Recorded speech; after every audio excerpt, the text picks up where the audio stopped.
Sabatha ayibenhle kwabangcwele. Sizobula ngehlawelo 89 inkosi besephangelela.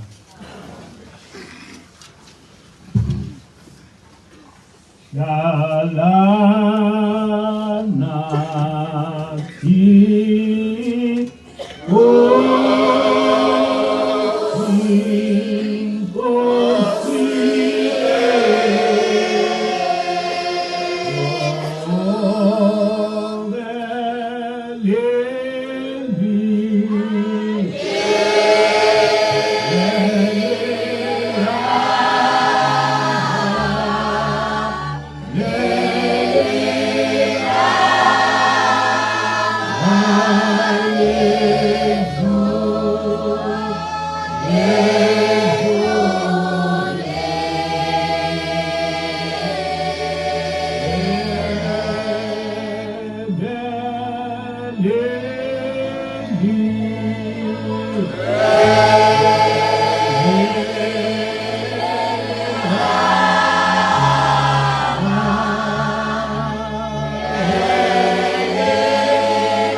ngibukeni njena ngebeat lokhu ukuthi ninenza kamera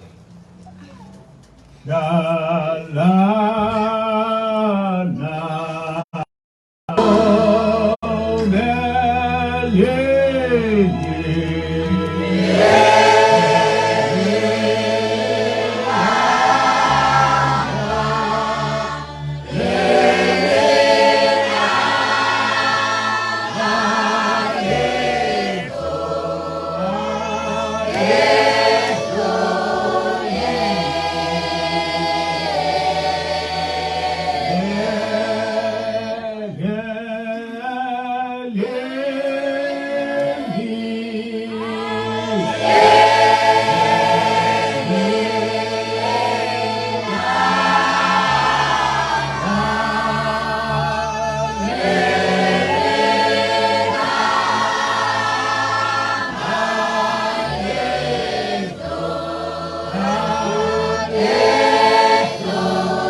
Amen.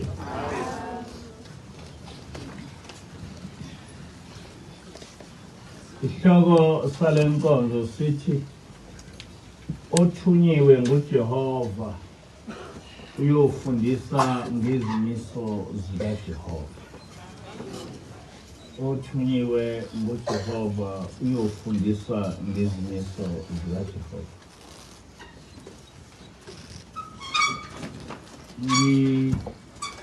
Ngiyajabula, ngiyabonga futhi kuNkulunkulu ukuthi ngithe uma sengikhulile wayesebona ukuthi kufanele ukuthi ngigcine ngokuya ezulwini. Uma ngithi uNkulunkulu ubonile ukuthi ngigcine ngokuthi ngiye ezulwini, ngisho ngoba ngithe mase ngikhulile wayesenginikeza umsebenzi omkhulu ezulwini, umsebenzi wokuthi ngikhulume ngendaba yakhe ngaphandle kongabazi. Angazi mhlawumbe bakhona abake bengabazi ukuthi leli bandla ibandla lasezulwini, ibandla lasezulwini. Leli bandla angazi noma ngaphambili kwake kwenzeka yini, kodwa kuyinto engayizivele ukuthi kube nebandla okufika ingilosi physically and practically ithuma ungalele ithi ngithunywa ukuthi yakha indlu kaJehova. Leli gama elithi yakha indlu kaJehova likhulu kakhulu, noma ekugcineni yagcina isichaza ukuthi indlu kaJehova liyibandla. Uma kuthiwa asakhe indlu kaJehova, noma ekuqaleni kwake kwaduma amakhanda ukuthi yini eyenzekayo, kodwa ngokuhlala nengilosi sagcina sesibona ukuthi hayi asigule emakhanda. Ngoba mina kwake kwangifikela ukuthi mhlawumbe angiphilile ekhanda. Kwake kwangifikela ukuthi mhlawumbe ngidinga ama-psychologist. Kodwa bese ngixakeka ukuthi uma ngaphilile ekhanda kwenzeka kanjani lento yenzeke kithi sobabili nomkhokheli. Ngenye into eyayingidida leyo ukuthi kwenzeka kanjani ukuthi lento yenzeke kithi sinomkhokheli, kungahlanyi mina ngedwa. Kodwa futhi ngenkathi kwenzeka lento yokuthi kufike ingilosi, ngangisahlale nomkhokheli inyanga eyodwa. Lokho okwangenza ukuthi ngingabazi ukuthi mhlawumbe kwayena lo muntu engihleli naye akasiyeni umuntu, ngoba kwenziwayini ukuthi ngisahlale naye inyanga eyodwa bese kwenzeka lezi zinto. Kodwa manje bese ngixabeka ukuthi naye ngimbona edideke njengami. Ngase ngazi ukuthi kumi kanjani. Kodwa angiqonde lokho, kodwa siqondwe ukuthi nazi ukuthi leli bandla ezithize libandla lasezulwini. Amen. Ukuthi mhlawumbe likhulu kangakanani noma lincane kangakanani, kodwa yinye into engiyaziyo mina nabasebehlalile abayaziyo ukuthi leli bandla lingelasezulwini. So njengoba leli bandla lingelasezulwini lingumthobo wokukhanya emhlabeni. Bonke ukukhanya emhlabeni kusukela kuleli bandla. Uma ukuleli bandla ungakuboni lokho uneshwa. Leli bandla lihamba nezingilosi eziningi. Leli bandla lihamba noShembe, ubaba mkhulu phakathi kwethu. Ubaba ilanga phakathi kwethu. Inyanga yezulu iphakathi kwethu. Ngoba ayikho into engase yenze ukuthi ubaba mkhulu engaba phakathi kwethu. Ayikho into engase yenze ukuthi ubaba ilanga engaba khona phakathi kwethu. Ayikho into engase yenze ukuthi ubaba inyanga yezulu engaba khona phakathi kwethu. Bonke esisakwenzile so far kusaqondile uNkulunkulu. Ayikho into engenza ukuthi ngelinye ilanga uNkulunkulu uqobo lwakhe engehli eze phakathi kwethu. Njengoba ngisho ngithi uNkulunkulu wake wehla ezulwini weza phakathi kwabantu kubantwana bakwaIsrayeli. Ethi-ke ingilosi nani uma nihamba kahle ngelinye ilanga uNkulunkulu uyoke ehle ezulwini ethi ngisazobona abantwana bami abangikhonzayo emhlabeni. Isho njani ingilosi? Ithi ngelinye ilanga mhlawumbe uNkulunkulu uyokwehla ethi ngisazobona abantu bami abangikhonzayo emhlabeni. Ngoba uNkulunkulu akakhonzwa emhlabeni, akakhonzwa uNkulunkulu emhlabeni. uNkulunkulu wagcina ukukhonzwa ngabantwana bakwaIsrael. Nabo bahamba bayeke ukukhonza uNkulunkulu. Kodwa kusukela abantwana bakwaIsrael behluliwe ngezinye izizwe, uNkulunkulu akazange wakhonza emhlabeni. Abantu abaningi abazi ukuthi senzani. AmaKristu akazi ukuthi senzani. AmaNazaretha akazi ukuthi senzani. Angazi noma ama-Muslims ayazi ukuthi senzani. Ngoba lento yokukhonza uNkulunkulu, lento yokuhlala noNkulunkulu, abantu abaningi bayazi njengenganekwane. Uma beyazi njengenganekwane, izinto ezizinganekwane ngesingisi kuye kukhulunywe ngemithi. Imithi into onganaqiniso lokuthi yaba khona noma izange yaba khona. Enye kwesikhathi ibizwe nge-legend ukuthi lento lena eyi-legend lena eyimithi into nje eyinkolelo. Ngamangala ngesinye isikhathi ngithola ukuthi kukhona ifundiso, angikhulumi ngabantu nje, ifundiso ezinkulu ezingakholelwa ukuthi into engilosi ikhona. Engakholelwa ukuthi into engilosi ikhona. Uma umuntu engakholelwa ukuthi ingilosi ikhona, lo muntu lo futhi akakholelwa ukuthi uNkulunkulu ukhona. And uma umuntu engakholelwa ukuthi uNkulunkulu ukhona, kusuke kunzima kakhulu. Ngake ngafunda ngeSatanism. Ngizokhuluma kakhulu ngeSatanism namhlanje. Ngoba iSatanism isikhona eSouth Africa. And isikhona nje eSouth Africa sengizwile ukuthi bakhona nothisha sebengama-Satanist. And njengoba bengama-Satanist njena bayayifundisa iy'ngane, bawufaka lo moya weSatanism. Kodwa ngiyangizwe nje abantu bethi khona iSatanism, nasesontweni kukhulunywa ngeSatanism.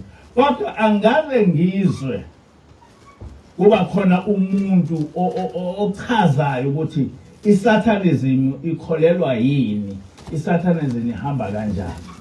Angaze ngizwe abantu bethi.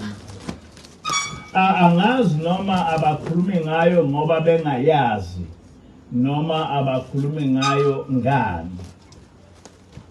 Kodwa ngathi ma ngifunda isatanism ngabona ukuthi abantu abaningi kakhulukazi abangamaKristu akulula ukuthi befundise ngesatanism. Ngoba isatanism yinto vele epracticewayo. Kodwa ebithi mayipracticewa inganikezwa leli gama lokuthi satanism. Kodwa manje uma isibizwa kuthiwa isatanism, kuyaye ukuthi umuntu oyipracticeayo esabe ukusho ngoba manje na izochaza lento yena oyenzayo. Uyabona uNkulunkulu ukhonzwa ngento eyodwa.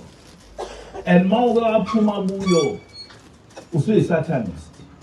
Noma kanjani, noma ungayibize ukuthi uyisatanist kodwa usuyisatanist. Ngoba uNkulunkulu uthi ngingedwa.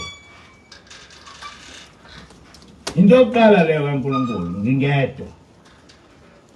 Okwesibili ngikhonze ngokugcina umthetho wami. Nanso into enkulu kuNkulunkulu ukuthi ngikhonze ngokugcina umthetho wami. And umthetho wakhe uNkulunkulu elaboratile yonke into ukuthi uNkulunkulu kufanele ekhonze kanjani awuyicabangi uyibhale phansi.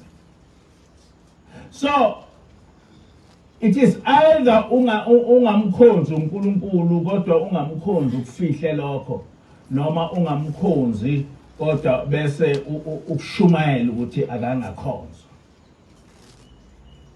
Now isatanism ithi satanist uNkulunkulu umcindezeli. Usathane sisho nje athi uNkulunkulu umcindezeli, uSathane iliberator. Uma ngabe usuyifunda isatanism, you can end up ukholiwe ukuthi uNkulunkulu umcindezeli and uSathane uyiliberator.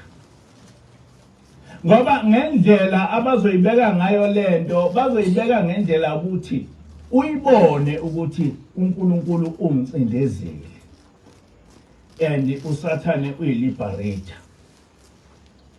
Ikhona ngingafisi ukuthi lento lena ize ishunyayelwe ngingakayichazi mina, ngoba abantwana abancane nabantu nje abadala uma bengayifunda they are likely ukuthi belandele isatanism kunoNkulunkulu.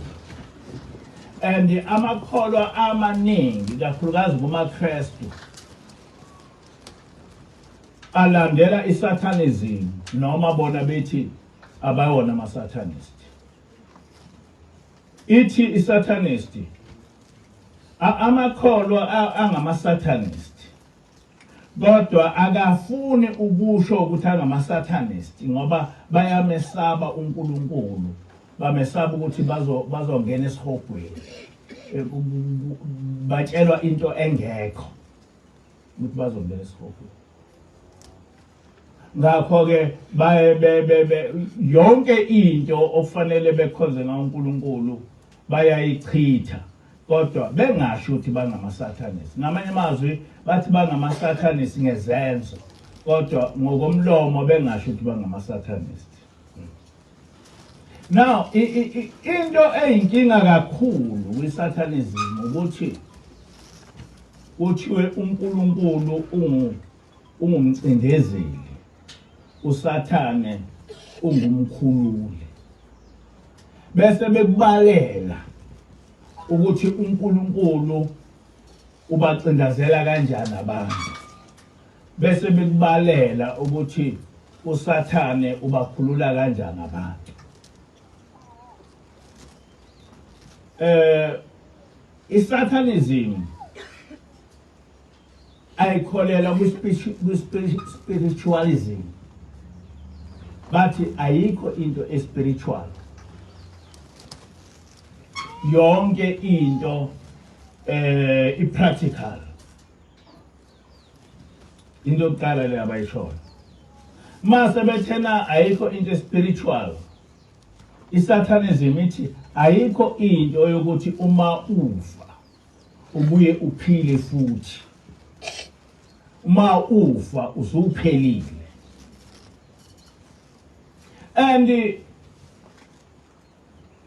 lento yokuthi uma ufa usuphelile amaKristu amanye ayayivuma amanye engayivumi amanye engazi ukuthi azothini ngoba bakhona abantu abangamaKristu abasatshela ukuthi uma ufile bakhona abantu abangamaKristu abasafundisa lokho bese bakhona amaKristu athi uma ufile uzovuka kodwa bethi uyovuka ngelinye ilanga amaKristu ehlukene kathathu khona athi ufile bese befunda lezi incwadi ezindala zefilosofi kalokhu yoSolomon bese befunda lezi incwadi lezi zokuthi hayi noma ufile ulele uyawubuye uvuke ngelinye ilanga khona ifilosofi yebandla lelo kuthiwa ilokhoza witness Jehovah's Witness. Jehovah's Witness inenye ifilosofi yokuvuka kwabafileyo. In fact Jehovah's Witness yakuphika ukuthi khona isihogo yabo and ayikho into eyingozi njengokuphika ukuthi kukhona isihogo ngoba uma uphika ukuthi khona isihogo uchaza ukuthi noma ngingenza sono sini engisenyameni uma ngingazange ngasithwala ngisenyameni sengiphumelele noma ngabulala abantu abawu20 uma ngingabanjwanga ngadonsa isigwebo ejele ngafa ngingazi ukuthi ngibulala abantu abawu20 ayikho enye indawo lapho engizojeziswa khona. That is inkolelo yelokhuza yeSatanism. Inkolelo yamanye amaKristu ukuthi ayikho into ukuthi mawusufile bese futhi uqhubeka umoya uphila and therefore usafarishe in spirit ngento oyenze in flesh ayikho into enjalo. Kodwa ngithema ngihlela ngibheka ngathola ukuthi inkolo kaJehova inkolo eyisimangaliso ngoba inkolo kaJehova ayifani nezinkolo zonke ezikhona emhlabeni ayifani nazo zonke. Okokuqala inkolo kaJehova njengoba ngeke ngachaza ekuqaleni inkolo kaJehova ine constitution. Le constitution isuka phansi iziyofika ezulwini. Ayikho into enkolweni kaJehova ongayenza bese uthi mase kunje ngizokwenza kanjani ngaphandle mawungakazi ufunde. Kodwa uma ufundile nje iBhayibheli waliqeda ayikho into enjalo. Manje ngifisa ukuthi ngikhulume ngale ndaba yeSatanism vis-a-vis godliness. ISatanism ithi uNkulunkulu umcindezeli. ISathane umkhululi. Kulula ukuthi uma iSatanism sichaza lento uyibelieve ukuthi njalo. Kodwa ngifisa ukuthi namhlanje ngibachazele abantu ukuthi awubazi ukuthi iSatanist iwumkhululi bese uthi uNkulunkulu umcindezeli. Lento ngifuna ukuba niyazi practically ngoba kulula ukuthi ikhulunywe lento ikhulume izingene engqondweni kodwa ingekho practical. uNkulunkulu unezulu lakhe obehlala nengilosi bese ehlala nalabo abangcwele. Angazi ukuthi baqala nini abangcwele kodwa Abraham babesezulwini, olokhuza Noah babesezulwini nabanye. Kodwa izulu indawo enhle ephambili ehlala uNkulunkulu nengilosi. Ngiyakuzwa lokho.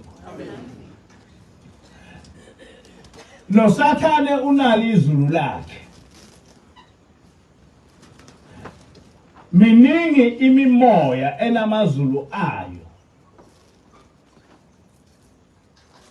Abantwana bakwa-Israyeli bathi uma sebehluphekile abazange babiza uSathane, babiza uNkulunkulu.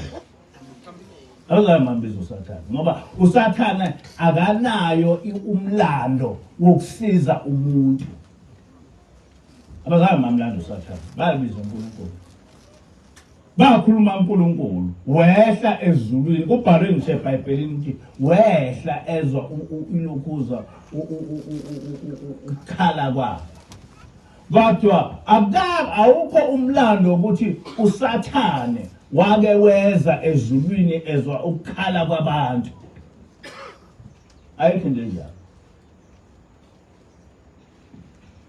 Uma ngabe uNkulunkulu esehlile ezulwini lakhe, niyawazi umlando ukuthi walwa kanjani noFaro efuna ukuba ekhulule abantu bakhe. Siyakwazi ukuthi esebakhulule abantu bakhe wahamba kanjani nabo esuka eGibhithe eya eKhenani for 40 years. Ukuthi iziphi izinto owabenzela zona as a father kubona. Amen. Siyazazi. Kodwa asiyazi into uSathane owake wasenzela yona ngaphandle ukuthi eqhamuke ngokuthi uNkulunkulu uyalukhuza umcindezeli. Kodwa engasitshelanga yena ukuthi yena njengomuntu ongamcindezeli useqhamukaselwa njena usenzeleni. Senzeleni. Ngoba lento lena all along bekuyinto nje uSathane okuyinto esezulwini enjani. Kodwa manje na uSathane usesemhlabeni.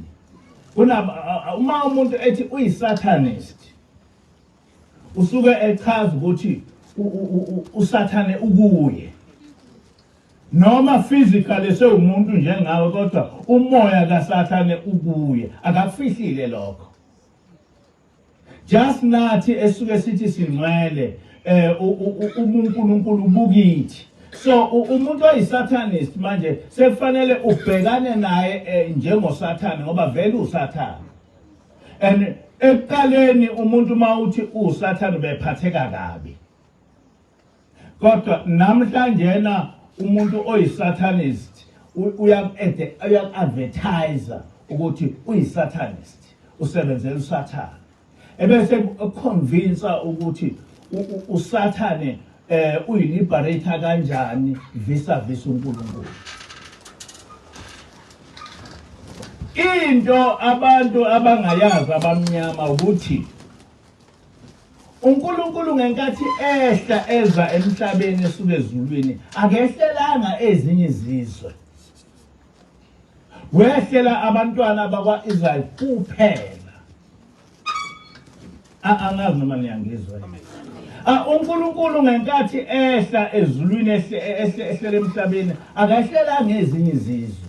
wehlela abantu abalokhuza abakwa-Israyeli kuphela. So abantu bakwa-Israyeli kuphela okufanele besho ukuthi uNkulunkulu uyabahlupha noma uNkulunkulu uyabalokhuza, ngoba akehlelela uNkulunkulu ezinye izizwe zijoyinile nje uNkulunkulu ukuthi seyikholwa uNkulunkulu, kodwa uNkulunkulu wehlela abantwana bakwa-Israyeli. Wayesethi uma esebasizile wayesethi enter into a covenant nabo ukuthi yena uzobasiza kanje bona bemkhonze kanje. That is a covenant ehliswa uNkulunkulu. Ongafanele ukuthi sitshelwe umuntu outside the covenant ukuthi uNkulunkulu ubad or ugood. Vuka mvakeli.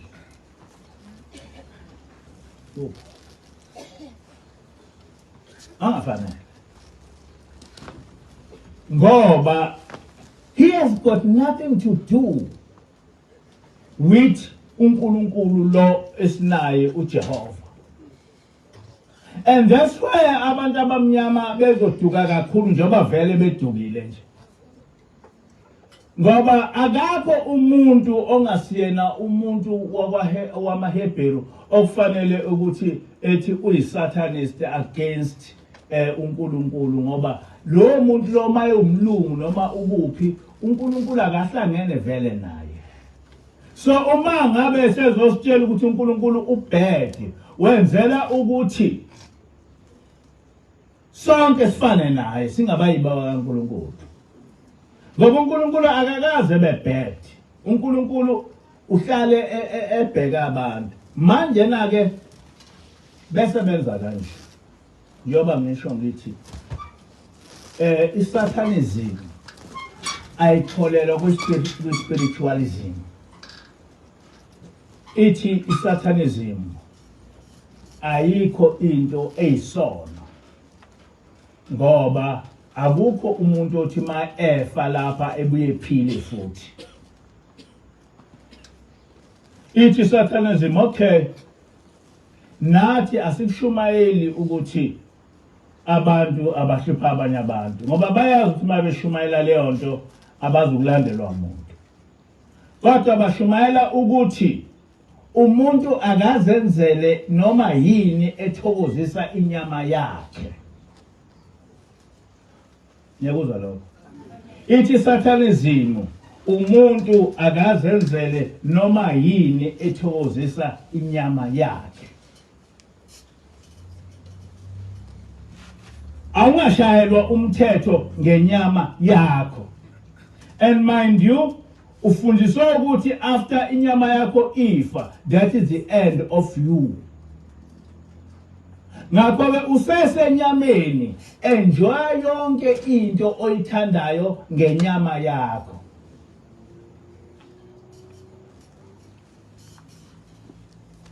Bakhuluma ngeinkanuko zenyama ukuthi umuntu akangaphoqwa ukuthi econtrole inkanuko yenyama yakhe. Akangaphoqa umuntu ukuthi econtrole inkanuko yenyama yakhe. Ngangokuthi njenganamhlanje yonke lento yama-gay nama-lesbian isukela lapho ukuthi zithokozise ngenyama yakho. Wena oseceleni musuba nendaba nomuntu mangabe efuna ukuyicontrol inyama yakhe. Yonke lento ye-abortion isuka lapho ukuthi uma ngingafuni ukuba nengane angingaba nayo ingane. Inyama yami ngijabulisa inyama yami. Namhlanje uma ungathi uthatha ama-cellphone buka kuma-Facebook, uthola iy'thombe ongazange waze wayibona ngisho ungaka, zibonwa ziy'ngane engazange ngaze ngayibona, ngaze ngaganwa ngingazazi. Yonke inhlobo yomkhuba kuma-Facebook, abantu kuthiwa bajabulisa inyama yabo. And lezi zinto ayisagcini kuma Facebook sezikhona nakuma TV nje ukhona nje intombazana la kuthiwa bani uzodwa wabantu ayikho into engamanyala edlula lento kuthiwa uzodwa wabantu kodwa uma ungase uye uthole ukuthi bangakanani abantu abazo buka uzodwa wabantu ngamangaka ukuthi bangakanani abantu abazobuka uzodwa wabantu.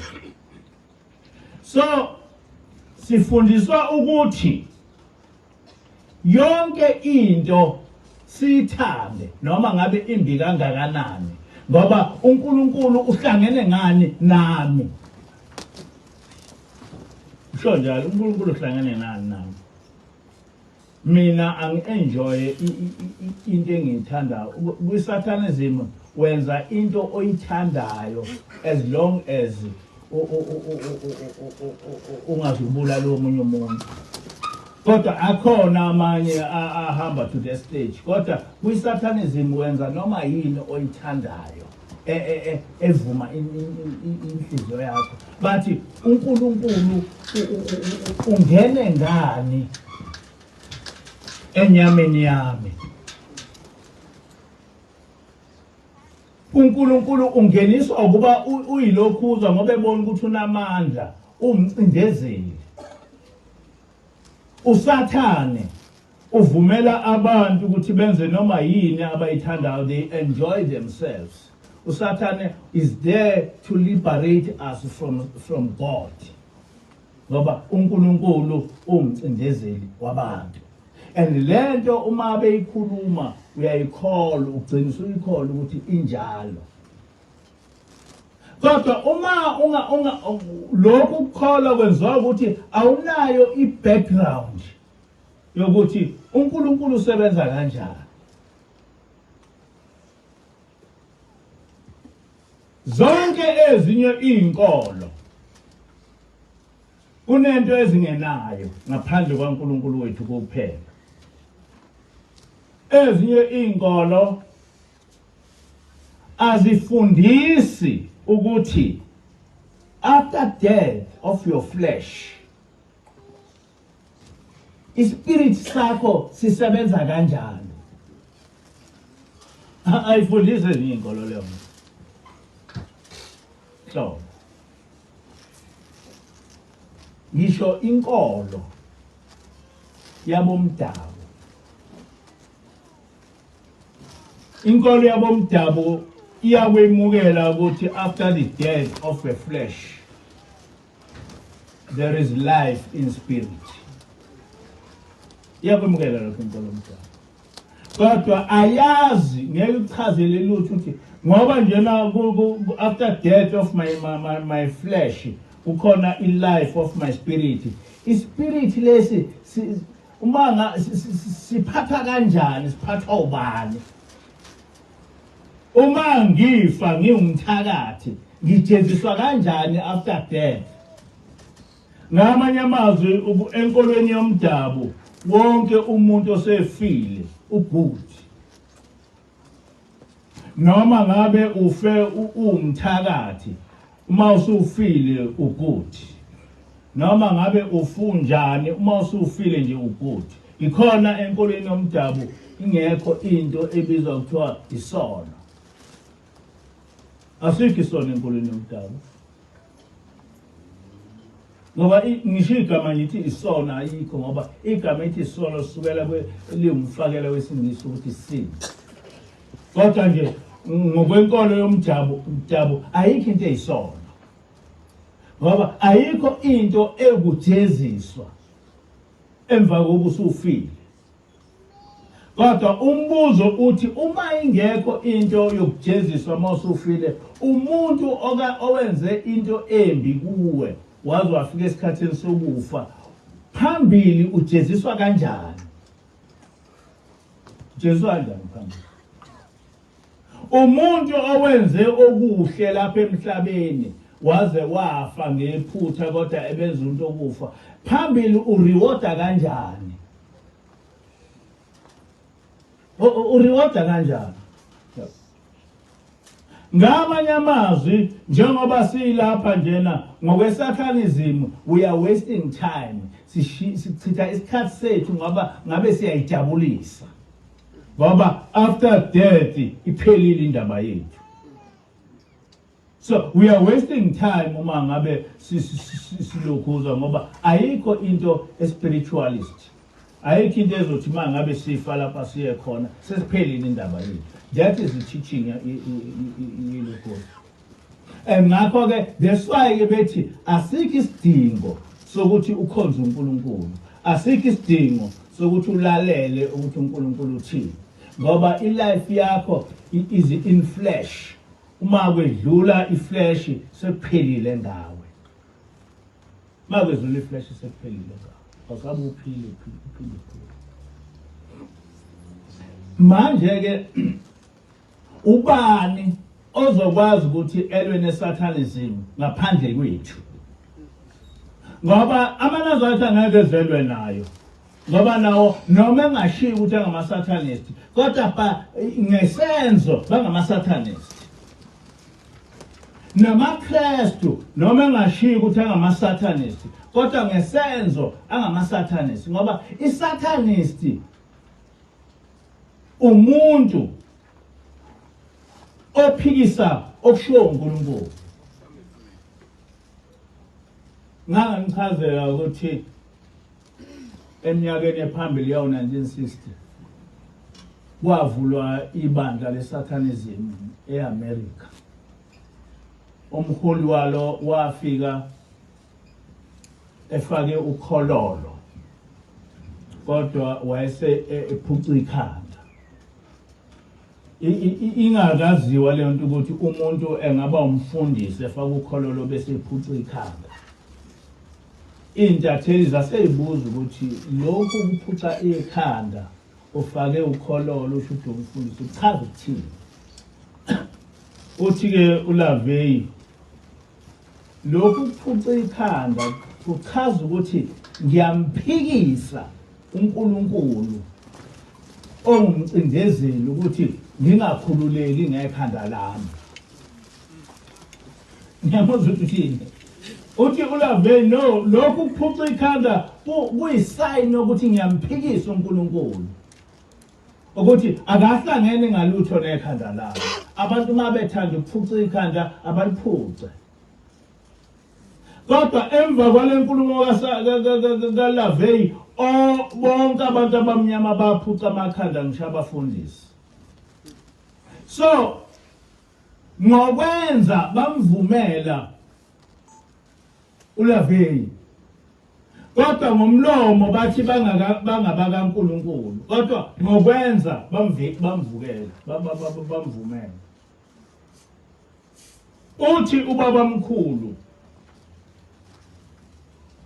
uma ngabe nike navumela isangoma sangena endlini kaNkulunkulu ngalolu suku nobe nimxoshile uNkulunkulu.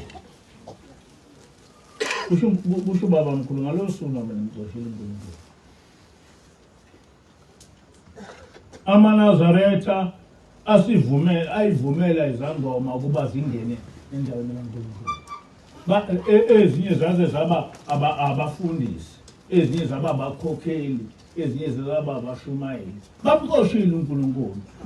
Bahluke ngani nolokhuza noAnton noLavey. Behluke ngani noAnton noLavey. Ngoba nabo bamxoshile uNkulunkulu. Bakwazi ukuthi uNkulunkulu wayenqabile ukuthi sihlangane nezangoma. Kodwa bakwenza lokho. Bamxoshile. Bakwazi ukuthi bamxoshile. Into engifuna ukuthi niyazi kakhulukazi abantwana nani ngoba le ndaba yesatanism isazoshunyayelwa kakhulu.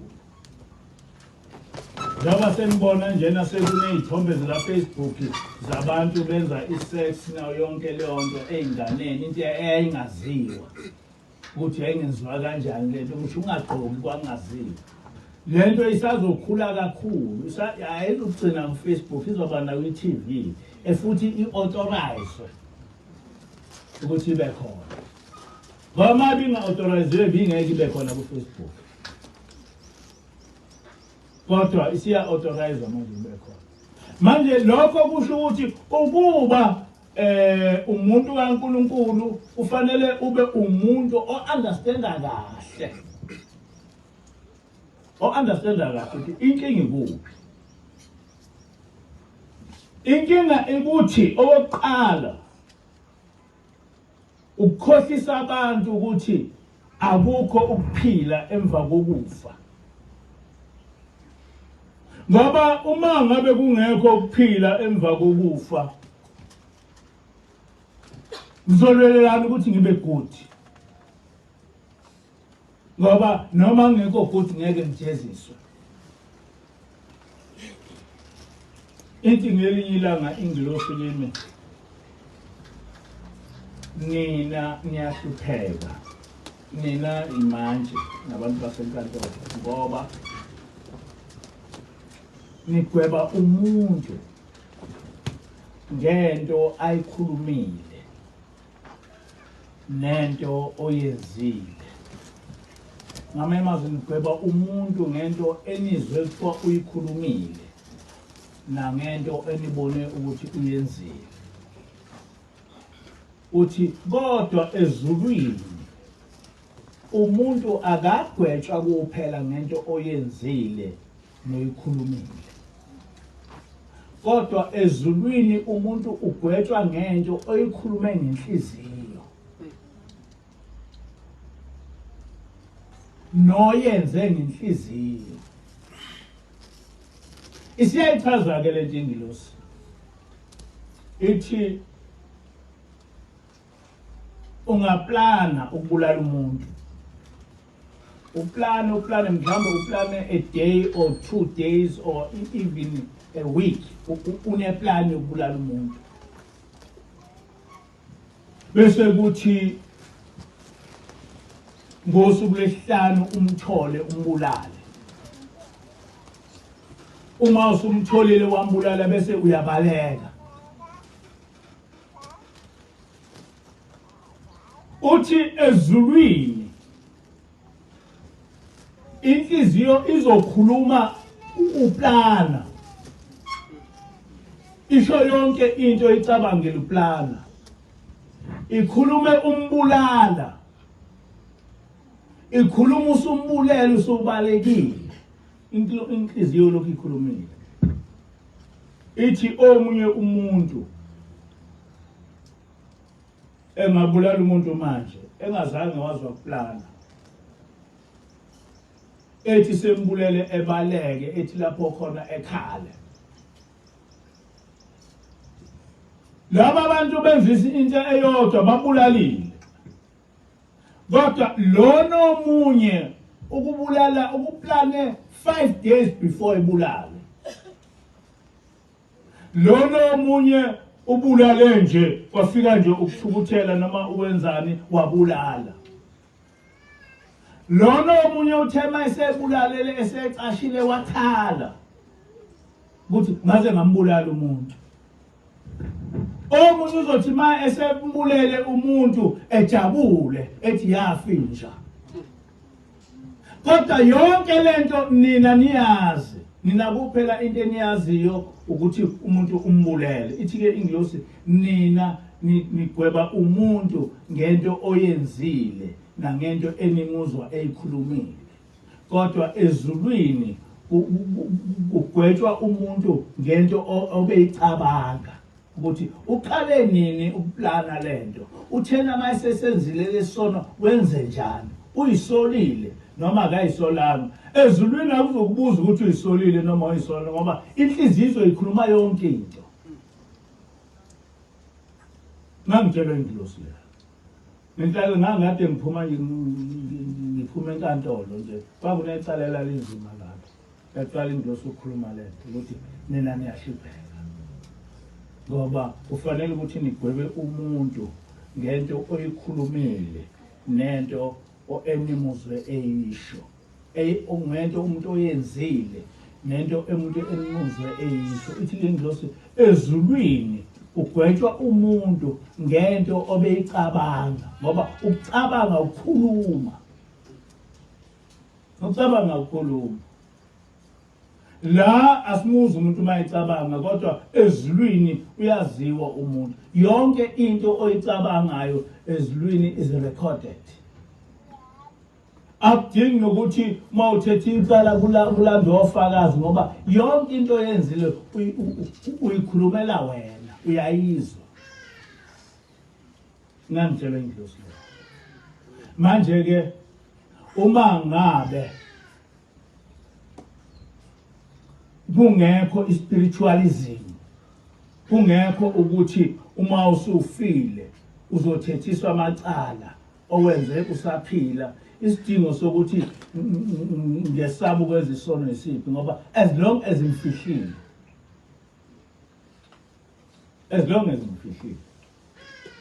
and lento yokuthi impilo yakho iyaqhubeka spiritual noma iphela ngokwe flesh physically, ibaleke kabi ekuthenini uyiphatha kanjani ngoba wena impilo yakho eqhubeka spiritual noma usufile in flesh ikwenza ukuthi ukwazi ukuyiphatha kahle ngoba uyazi ukuthi noma ngabe mangabe ngiyiphethe kahle noma ngabe ngahlalanga kahle emhlabeni kodwa ezulwini ngiyoba rewarded for that. Noma ngabe ngiyiphatha kabi kanjani ngisucceed ukuyiphatha kabi kodwa ezulwini ngofike ngiphanishwe for that. And akakho omnye uNkulunkulu ongakwazi ukuchazela lento ngaphandle kwaNkulunkulu wethu. Akakho. Noma ungaya enkolweni yami yomdabu ayitshela ukuthi uma ngabe umbulali ezulwini uphanishwa kanjani. Uma ngabe umthakathi ezulwini uphanishwa kanjani akutshela. NamaKristu they fight ukuthi uma ngabe njengoba kwafa uJesu njena uma ufa usuthethelelwe into engekho yonke leyo. Kuthi hayi ngoba uJesu wafela izono zami uma ngifa there's no punishment because uJesu died for my sins. There's no punishment. Ngisho-ke ukuthi kuzofanele ukuthi lento engiyikhulumayo siyazi kahle ukuze sikwazi ukuthi siphendule ngoba kusemncane lokho okuzayo. Lokho kukhona okukhulu ngokuzayo. Okukhulu ngokuzayo. Uthi ubaba mkhulu izimpi zifikile. Uma ufunda lesihlabelelo sithi izimpi zifikile is 15 bani? 15? 155. Lilaleleni kahle ukuthi kuthini lesihlabelelo. Uthi uShembe 15? 55, not 15. Uthi uShembe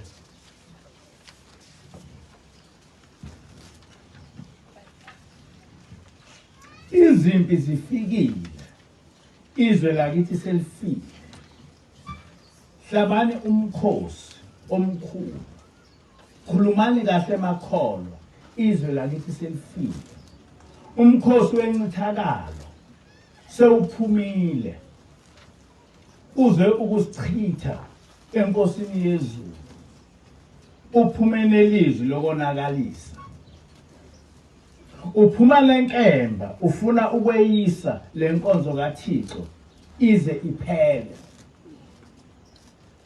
Hlomani mabutho sekuzwakele. Sengiyibonile ingilosi yasezulwini sekuzwakele. Ukulwa ezulwini qinane amandla amaqhawe ezulu. Lezi zimpi ezifikile wena ungacabanga ukuthi kukhulunywa ngezimpi lezi zabantu. Ukhuluma ngezimpi ezilwela ukuqeda inkolo. And not yonke inkolo le esikuyo. And abakho abanye abantu ofanele ukuthi belwe ngaphandle kwethu. abakho ngabantu basePhakameni bamaNazaretha abelwe ngeke amaKristu elwe ngoba indirectly banayo bayiphathi yalezinto ngoba uma uyiphathi yokwenza into eqeda inkolo kaNkuluNkulu kulezi zinto noma ungeke kusho ngomlomo kodwa ngezenzo uzokusho the very fact ukuthi uqhamuka sekuthiwa asivume ongcengili yize sazi ukuthi uNkulunkulu kwethu ukwenqabile lokho kodwa kuthiwa asikuvume ngeke nje manje nje ukukhulume ngongcengili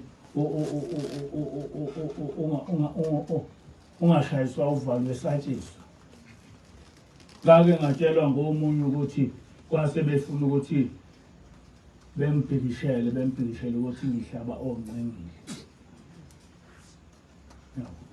into embi kakhulu isiyenziwe yaba into enhle kakhulu okufanele ukuthi ivikelwe ama-abortion asesemthethweni namhlanje na isex ebukwa nazingane isisemthethweni ayikho manje into ongayifihlela ingane zazi kakhulu kunathi ngoba wena uthi nombona lento hayi ngento ngayibuka kodwa izingane ziyahlangana ziyibuka and that is the end of human lokhuza yenkolo kuphelile ngoba ingane ayiboni ukuthi lento ezibuka izoba destroy ayiboni ukuthi lento izoba destroy le satanism iza nento enjani abantu abakaze beyifunde isatanism mina ngayifunda ngabona ukuthi lento lena ingozi enkulu kakhulu kodwa yini into ofanele uyibuze yona ukuthi ngenkathi obabamkhulu bese eGibhithe behlupheka wayekuphi uSathane waphela babehlupheka physically wayekuphi uSathane ukuthi ezobakhipha ngoba uNkulunkulu owehlezulwini wazobakhipha amen wayekuphi wabenzelani ngenkathi besuka eGibhithe beze beyofika eKhenani uSathane wabenzelani ithi ke inglosi into ofike ebashaye ngayo abantu uSathane ukuthi uSathane uyakwazi ukusiza umuntu osenyameni ngenkathi wena usungena emoyeni uyakuhleka ethi ubuthi wenzani esho njalo inglosi yathi uSathane uguthi kabe ngakwenzela noma yini enyameni yabona khona abantu ama-satanist kuthiwa angisazi ubezothiwa yini ngilokhuza laba abantu laba bayakwazi ukuthi uma ubajoyina le moya lena uvele ucebe ngendlela eyisimangaliso kulamazwe we-Afrika iyande kakhulu yona babizothiwa yini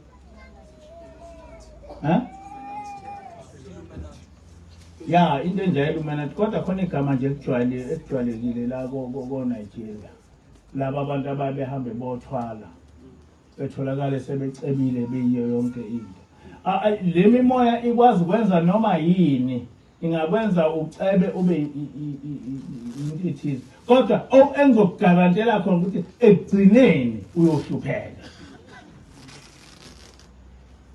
bengakucebisa ube yiyo yonke into kodwa ekugcineni uyohlupheka so iyona nto leyo eyinkinga kubantu ababuka abantu ukuthi hayi lo muntu lona uyakwazi ukuphilisa kodwa umuntu okwazi ukuphilisa inyama noma ngabe wenza ukuthi ushosha usukume noma ukwenza ukuthi usufile uvuke usizani ngoba at the end uzokufa uma usufile akakutshela ukuthi uyapi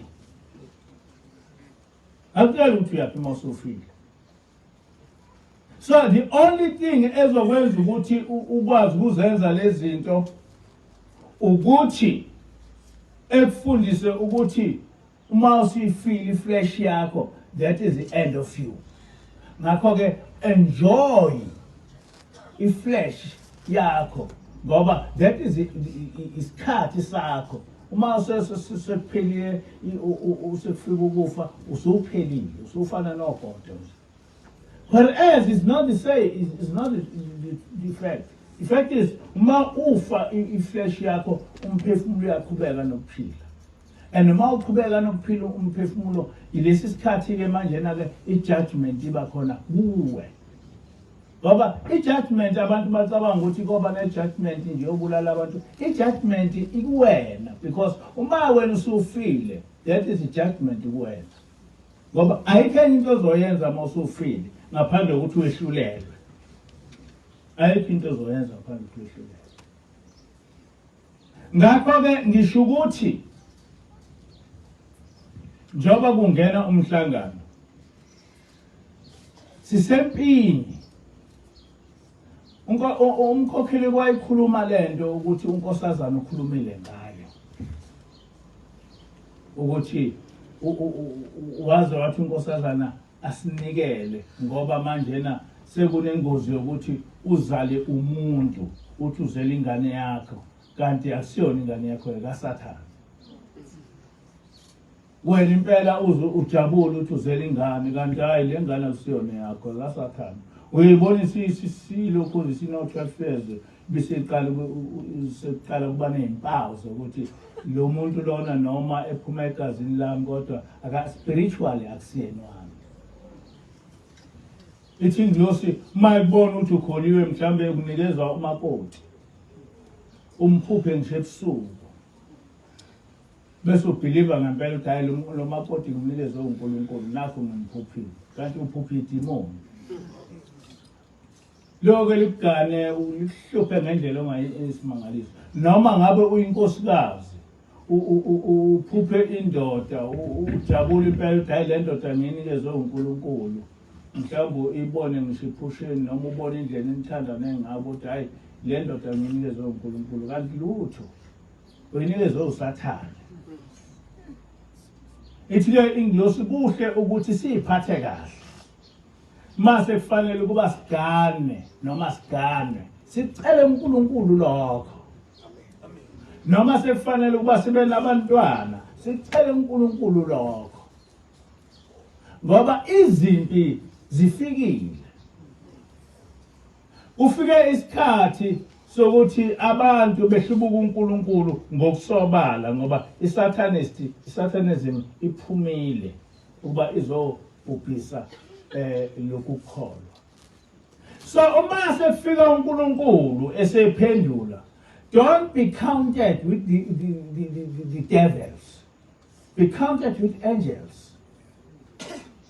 Cala manje ukuba uzehlukanise nezinto ezimbi, uhambe nezinto ezinhle. Amen.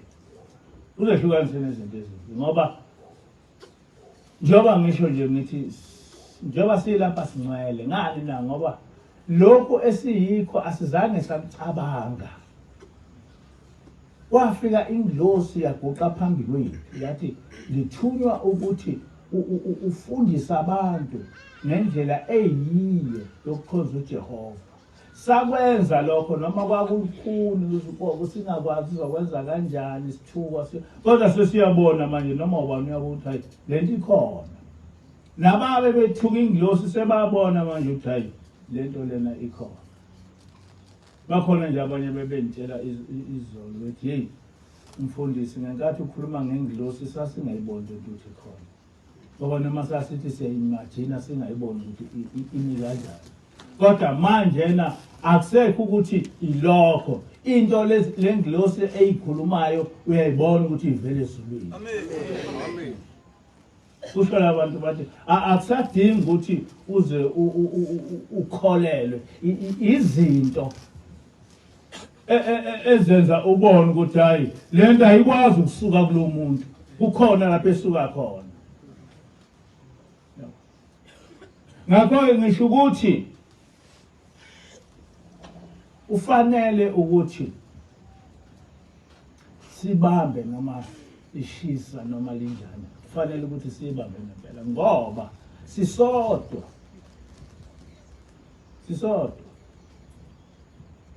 Inkolo yokuNazaretha yagcina ngoba iminyanga ezulu. Lokho kuthiwa umphetho wengene wempela. yaphela ayizange yabuye yaba khona. Njengoba bengithi njena laphana othunywe nguJehova uyofundisa ngezimiso zikaJehova. Abaholi abakhona manje abayingeni indaba kaJehova, abayingeni indaba yokukholwa. Bafuna imali bona. Wayezesho njalo uBabilani ethi ngifuna imali mina. Bafuna imali indaba yokukholwa ayikho. Wathi ngelinye isabatha ngashayelwa ngenye insizwe engangiyijwayele ngisesebuhleni. Ngathi mina hawu awuye ngani esontweni. Yathi le nsizwa awu mfundisi. Uma ngithi ngiyesontweni ngize ngiyibuza ukuthi bengizofunani la noma bengizofuna ukubona abantu. Yathi lingcono ibhola. Ngoba uma uye ebholeni noma bebaningi abantu kodwa usuke ufuna ukubona imeshi. Ithi le ndoda angazi ukuthi ngizofunani lapha ngoba ngibuka abantu nje ngibona inqwaba abantu bephambana phambi kwami kodwa ukuthi esontweni ngizotholani angitholi lutho. Kusho umuntu osesontweni kulama bandla kwaShembe uthi akho lutho ekhona esontweni. Uthi ngaye ngabona ukuthi ngcono ngivele ngiyele ebholeni ngoba ebholeni noma bebaningi abantu kodwa ngizoyibuka imeshi. Uthi uma uthi uyesontweni sekufanele manje ubuke imeshi sekufanele ulalela uShembe ukuthi uthini uthole ngekho lutho uzothi ubuzokwenza esontweni. Ngoba thina ngezikhathi zethu uma ngabe wawulokhuza uphume emhlanganweni wawunikeza inkonzo ukuthi shona ukuthi uShembe usifundiseni. Shona ukuthi uShembe usifundiseni. Kodwa abafundisa lutho bona. Lutho. Futhi angazi ukuthi abantu abakhola kulamabandla behlelwe yini. Ngoba uma uphila kahle ekhanda ningakhipha imali zigidi ngegidi. Kodwa lo muntu ekhipha kuyimali enganenzeli nento encane nje ngisho ukulakhela ama-toilet. Ama-toilet abantu besifazane behambe abantu besifazane nabazifundiso nenani bengabana ama-toilet ngoba i-toilet into yokuqala oyenzayo uma uhlanganisa abantu. Kodwa kulama lokhuza ethu abantu abanawo ngisho ama-toilet. Kodwa labo bantu abanganawo ngisho ama-toilet bese bekhiphe igidi ngeimali zezimali kwakhelwe umholi izitezi nalezi izitezi ozakhayo awazi ukuthi umuntu oyedwa uhlala ezitezi zize zibe ntathu kumi uzozenza kusho ukuthi uchaphaza imali. Ngoba angeke uchaze ukuthi lezi izitezi ezingaka ngezani. Awazi uchaphaza imali nje usangene ekhanda. Ngeke uchaze ukuthi le nqwaba yezimoto ngeyani. Uma sekufanele kodwa uthi uyikholwa. Kodwa uma sekufanele ukuthi ufundise ngakuthi lo mholi wami ufundisani into ozoyiveza ngisho ku Facebook uzoveza abantu inqwaba yabantu ukuthi namba abantu banengangani uyashubayela ke ngabantu. Uma ngashumayela ngabantu uvezo abafundisi abakhuluma sengathi badla utshwala. Ungazi ukuthi laba bantu ngokuveza inqwaba yabantu kodwa ungayivezi intshumayelo uchaza ukuthini lokho. Ngokuveza inqwaba yezimoto kodwa ungavezi ukuthi kufundiswane uchaza ukuthini lokho. Ngokuveza iconvoy yabantu nomholi wakho hamba ngemoto ephambili uma uphila kahle ekhanda uthi chaza ukuthini lokho. Chaza ukuthini. Sinenhlanhla thina abahlalene engilosi. Amen. Siyayazi uma sithi ubaba inyanga yezulu wayevela ezulwini sisho ngoba siqinisile. Mina ngangikhona ubaba inyanga yezulu eqala ukuhlala esihlalweni eqala ukuphuma. Waye ngapha kithi kwaZulu. Wafika unkosikazi. Wafika wathi ngizobika ukuthi ukhona umuntu othathe izinkukhu zami wathatha nje yonke into ney'nkuku wathatha konke angazi ukuthi kwakwenze njani. Uthi ubaba inyanga yezulu lokho kwenzeke nini? Uthi-ke lo muntu hayi kwenzeke ngesonto edlule.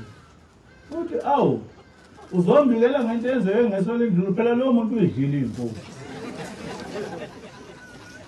Ngizoyibusa kanjani iy'nkuku ey'lahleke ngesonto edlule? Zidliwe phela lezo nkuku. Kwathi baba inyanga yezulu kodwa kwaphela 2 days wabuya lo muntu sebuya uthi uyavuka ekuseni wayifica iy'nkuku zakhe ziphelele zonke ney'ntungo lezi bey'thathiwe zonke sezisesibayeni. Amen. Yobade esho umkhokheli ethi ubaba inyanga yezulu wayiqala ekunikeze ihlaya. Ngangikhona mhla ubaba inyanga yezulu esukumisa umuntu ebuhleni. Ngangikhona. Emva kwalokho kwaqhamuka abantu abaningi beletha ilokhoza ishosha. Ubona baqhamuka abantu ngamabhala nani belokho besukuma abantu. Uthi-ke ubaba inyanga yezulu ngibona sekulokho kuqhamuka abantu beletha ishosha. Mina ngikwazi ukusukuma ishosha. Ngikwazi ukusukuma ishosha. Uthi njengoba kwasukuma ishosha nje lapha uthi kweza umuntu lapha isishosha ebelethwa wafika wabekwa lapha phambi kwami. Kwase kukhuluma izwi lithi lathi mtshele sukume. Uthi ngaziba ngoba ngesaba ukuthi ngizomtshela kanjani isukume. Uthi kwase kuvela elinye ngeze ukuthi kukhuluma inkosi esho ubaba ilanga lathi awuzwayini ukuthi kuthiwa mtshele sukume. Mtshele sukume. Uthi ubaba inyanga yezulu ngase ngithi sukuma. Uthi wasukuma umuntu. Uthi ubaba inyanga yezulu angikwazi mina ukuthi ngokwami ngivele ngithi sukuma ngoba ngazi ukuthi umuntu usukumiswa kanjani. Kwakhuluma umuntu okhuluma iqiniso. Kodwa njengamanje ngisho umuntu engasukuma edokodweni halaliswa kuthiwa usukumiswa umholi. Engekho. Uma esukume nje la usukumiswa umholi. Engeke aze ngababikho awusesukumiswa umholi. Kodwa thina umholi ngempela wasitshela ukuthi akakaze nisukumise umuntu usukumiswe ushembe osemoyeni. Ithi ngilosi awukwazi ukuthi usenyameni uphilise umuntu. Awukwazi ngaphandle uma ngabe unemithana othwele ngayo. Kodwa nje ngokwasezulwini awukwazi ukuthi usenyameni uphilise umuntu. Awukwazi ukuthi usenyameni usukumise umuntu. Umuntu ekholweni usukumiswa umoya. Ngamanye amazwi uma ngabe lapha umuntu esukuma angikwazi ukuthi bese ngithina usukumiswe yimina. Nomkhokheli ethi usukumiswe uyena. Akwazi ukwenza lokho. Animbonile umuntu lapho ufike ebelethwe wasukuma. Amen. Bese sukumiswa umkhokheli njalo. Kodwa kusho umkhokheli ukuthi asumume. Kodwa wahamba sesingathi ke umkhokheli ukwazi ukusukumisa umuntu. Cha. Kodwa mase zilima singayazi indaba kaNkulunkulu sokusho njalo.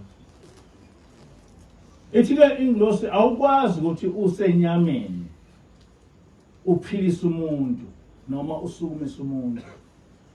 Umuntu usukumiswa umuntu ospiritual. Uma ngabe uNkulunkulu ethi hola abantu uyayihambe nawe. Uma ngabe usucela uNkulunkulu ukuthi umuntu akwenze into ethize bese iyenzeka. Kodwa uhamba noNkulunkulu. Uma ngabe njengoba echaza ubaba ilanga ukuthi kufika ubaba mkhulu afike wathi akenzeni. Ngiyakhumbula ubaba ilanga ethi kwafika amakhosikazi amathathu omakoti bezocela abantwana uthi wayesethi abahambe belapha nabeyothandaza uthi uthena ebusuku kwasekufika ubaba mkhulu ethi esefika neqoma wathi angithi ubucelela lama omakoti abantwana uthi wayesemnikeza leli qoma kwasekuphuma abantwana abathathu uthi wafike wamthatha lo nomunye wamnikeza lowana wayibhoshela wamchitha lapha waqhamuka wathatha omunye wamnikeza wamchamela lo makoti wamchitha lapha uthi wathi ubaba usinikeza izinto ezibhoshelayo usinikeza izinto ezichamelayo uthi wayese uthi ngashawa uvalo manje kusho ubabelana ngashawa uvalo manje ukuthi kanti kumi kanjani uthi wayesethatha lo wesithathu uthe mayimnika wabhosha wachama wamisula kahle wenza yonke into uthi wayesethi ubaba mkhulu nangu umuntu ofanele ukuthola abantwana uthi nangempela uthi laba babili abazange baze babathola abantwana uthi ngoba ngangibatshelile ukuthi behambe beyothandaza lapha uthi ngangibabone nje sebehamba beyothandaza zonke insuku kodwa sengazi ukuthi abakwazi ukubathola abantwana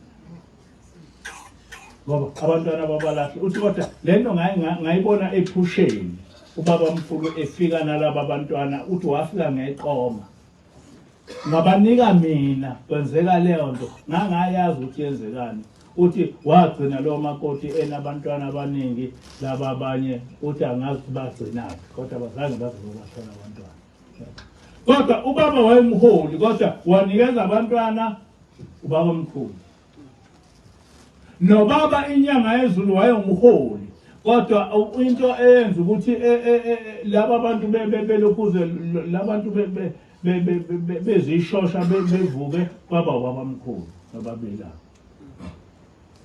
ithi ke ingilosi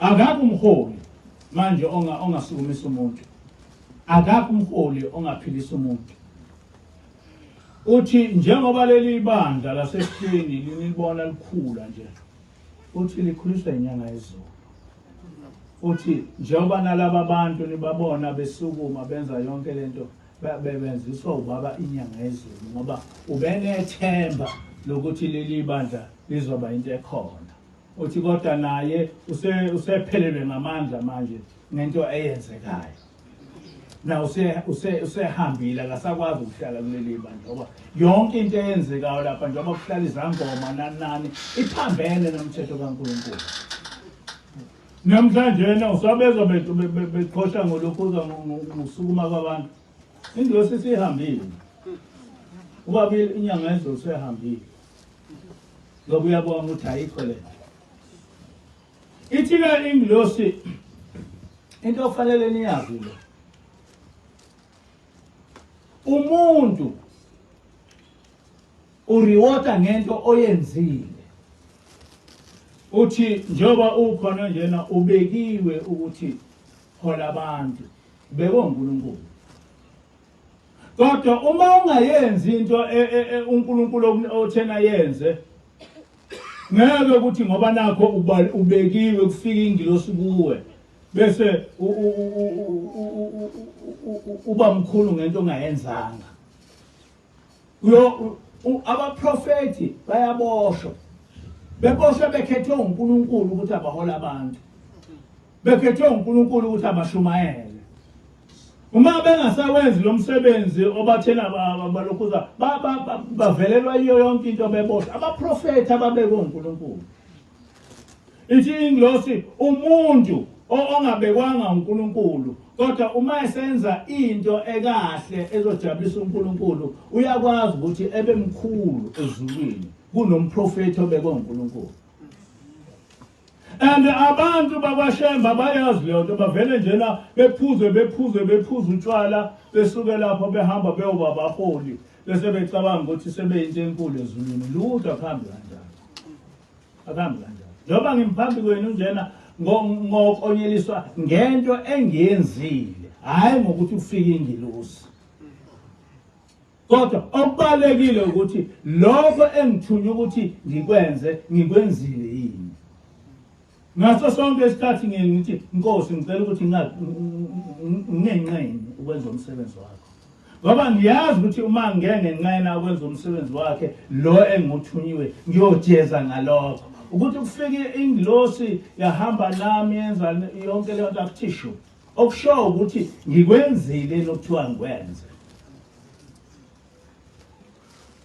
ithi ke ingilosi ngenkinga eyavela yokuthi laba abantwana bakababa ilanga bembukele phansi ubaba inyanga yezulu bethi uthathe into yakwabo waphoqeka ukuthi ubaba inyanga yezulu ethathele umfana wakhe elokuze emholise ibandla ukuze laba abantwana laba abeyiso babunyanga yezulu bengasho ukuthi lento into yakwabo babuyisa into yakwabo ithi kodwa esenikeziwe lento esikhundleni sokuba eshayine wavele kwavuka le nto yakuqala njengoba ngisho ngithi ungacabanga ukuthi ungaphuza utshwala bese ucabanga ukuthi uzothi ngoba unikezwe ukuthi yenza umsebenzi kaNkulunkulu kusuthi ngokuthi unikeziwe njena bese uba yileyo nto cha iyasetshenzelwa leyo nto so njengamanje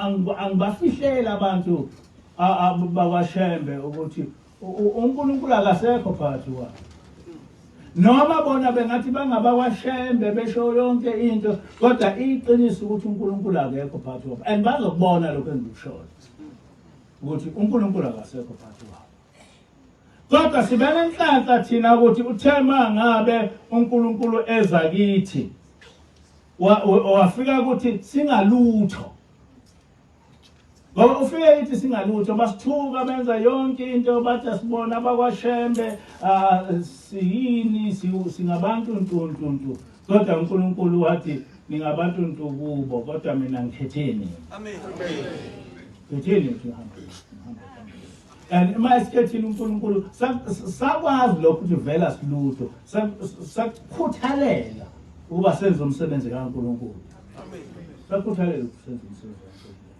so njengoba ngikhona njena akukho umuntu wakwashembe ongamaphambi kwami ngakho amen not one nje umuntu wakwashembe lapha na othi umholo ngamaphambi kwami ngengibezwe nje abanye bathi babesho uqala ukuthi hayi asazi ukuthi ubani obekiwe kufanele ukuthi mhlawumbe abanye ke kwenziwe ngithule ukuthi akukho umuntu wakwashembe ongamaphambi kwami ebe yini ngoba mina ngikhethwe ushembe wasezulwini namanje babona ukuthi they are crumbling uyathi ngizosi onke amabandla angamkhonzi uJehova they will crumble until they come to an end wonke noma ngamaNazaretha noma ngamaKristu manje engamkhonzi uJehova they will crumble and angisabe ukusho lokho they will crumble kodwa amakhulu kakhulu azocrumblisha kakhulu ngase ngamaNazaretha kwaShembe they will crumble ngoba beyisa uNkulunkulu yonke into abayenzayo beyisa uNkulunkulu how on earth can you imagine umuntu engumholi ephuke ilunga lakhe intombi wayizwa leyo nabafazi abaningi kodwa bese ephuca ilokhuza ilunga lakhe intombi yabo uthi njengoba nikhona nje sengizoniphuca amakhosikazi ethu ngabatshela kudala ngisaphila ngathi yathi ingilosi alikho ibandla ezoba inhlekisa emhlabeni njengebandla lamaNazaretha bangithuka ngibatshelile namhlanje na kuvele phepheni ukuthi umholi uthathe intombi ngoba kuthiwa iyeke ngoba uNkulunkulu kuvele phepheni iliphi ihlazo ehluka elingcono eledlula lokho kuvele phepheni ukuthi umholi wamaNazaretha uShembe uphuce ilokhuza yakhe ilunga lakhe intombi kwathiwa hayi ungayifuni ngoba uNkulunkulu. Can you imagine that? Where on earth have you ever heard ukuthi umuntu engaba umholi webandla lamaNazaretha nithi uNkulunkulu? All of a sudden yena lo uNkulunkulu sekhiphe 30 million ukubhazela amajaji ukuthi eweni ecala. Ozwa phela.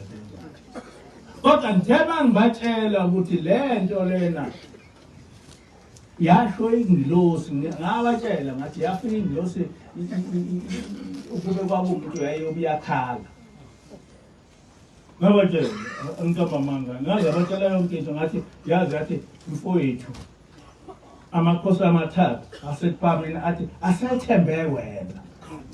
Long time ago la ngabi koleli bandla kwaku August 2010 yathi ngilosi yayisangibiza ngomfowethu yathi mfowethu nami sengethembe wena ukuthi leli bandla lamaNazaretha lingangeni kuleli hlazo. Kangithuka ngamaNazaretha ngithuka la ngabe kuleli bandla kufika ingilosi isho ukuthi ibone leli bandla lezi liba inhlekisa emhlabeni. Ngangithuka abantu now yiphi inhlekisa edlula ukuthi umuntu kuthiwa ushembe kuthiwa uNkulunkulu, kodwa lo uNkulunkulu futhi uphuce ilunga layo intombi. Yiphi ihlazo edlula lapho kuthiwa umuntu uNkulunkulu, kodwa lo uNkulunkulu futhi ukhiphe 30 million egwazela amajaji ukuthi eweni icala. Abantu abangaphandle babezwa kanjani lento? And without us ubuNazaretha kobuye kube into ekhona kanjani, ngoba ithina kuphela singakwazi ukuthi sithi restore ubuNazaretha. Ngaphandle kulamabandla kwaShembe ibandla lamaNazaretha nje liyinhlekisa.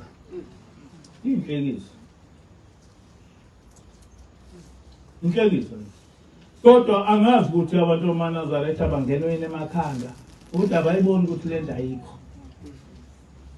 Siyinhlekisa nemhlabeni. Kodwa ngabatshela long time ago kwaku August 2010 ufika ingilosi yakhala yacela inyembezi. Kube yayo umuntu wasemhlabeni yayokhala. Yathi ngithunywa amakhosi asekuphakameni amathathu. Athi ngizokutshela ukuthi ibandla lamaNazaretha ayikho lizoba inhlekisa emhlabeni. Athi amakhosi athena asethembele wena ukuthi ulikhiphe kule nhlekisa. Wayesethi inkosazana nami mfowethu sengethembe wena ungamphoqi.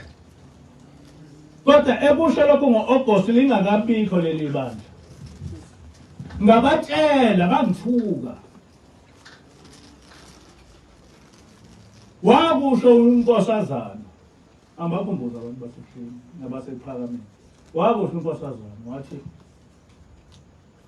leli bandla lisazoholwa umuntu ongakaze nje ezekhola, engasaphathi indawo ukuthi wakakhethwa uNkulunkulu, ongakaze nje ezekhola, kodwa uyoliphatha nje ngokuthi ungakwaShembe.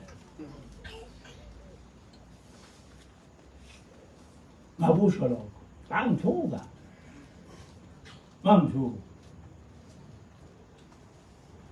Sesibone ebuhleni kwaqhamuka umuntu nje othathwe ey'ndaweni ongazathi uyiqhamukaphi kwasekuthiwa uNkulunkulu. Sithe sabhekela ukuthi uNkulunkulu wavele kwaqhamuka omunye njena sithi sifundiswa kanti hayi iRoma.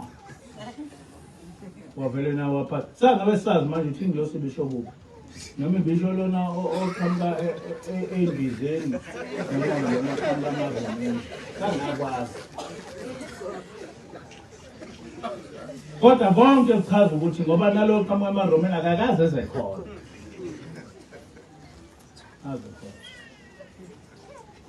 Hayi, sibayelelani kuba ulokho ukubatshela ngoba kade sasibatshela besithuka. Usekukhulu okuzayo. Ngizobona siyakwazi thina ingilosi sesitshele ukuthi lo mene tekeli basazowubona ngempela. ngoba uma kufika ingilosi izokhuluma into baxwayisa esikhondweni soba bexwaye basithuka ngasho kudala ngathi kuhle ukuthi ungabalutho usuku uye phezulu nokuthi uphezulu vele udinsilwe phansi ngoba lamabandla lana adinsileke phansi noma abaholi bakhona noma abekho noma abalandeli baningi noma abekho kodwa bona ngokukholwa bayinto engekho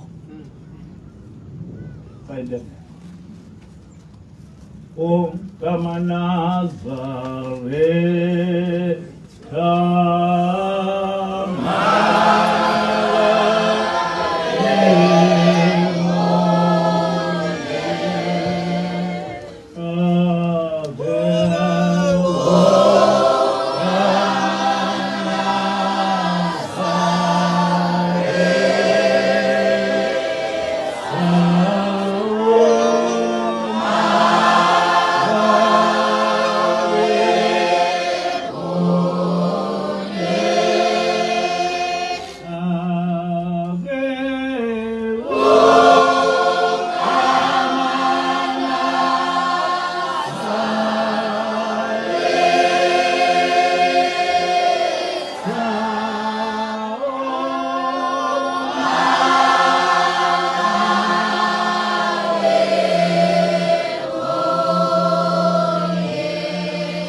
Yeah.